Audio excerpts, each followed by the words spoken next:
When installing the door onto the Barracuda, and this is going to be for pretty much any installation of a car door onto a vehicle, it's anywhere from a 2 to 3 person job, and it's going to take probably about an hour for adjustments and having people hold it so that you can get it as close as possible to being even with the quarter panel as well as the front fender.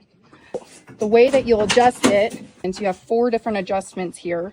You have the hinge that's on the frame of the vehicle, the hinge that connects to the door on top and bottom for each of those.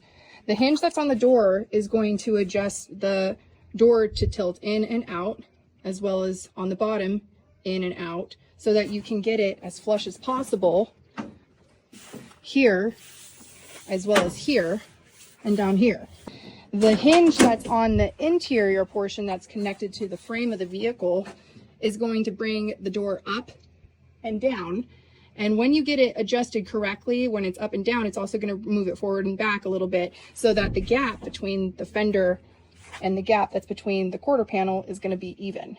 Before I even do any of those, I remove the striker because it's much easier to adjust the door and see how it sits without the striker.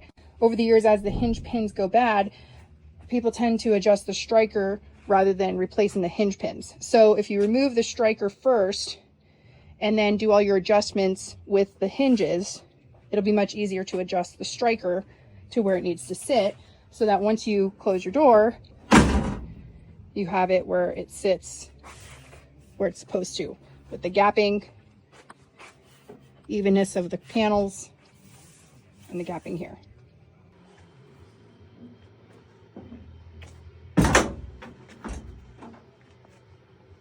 Beautiful.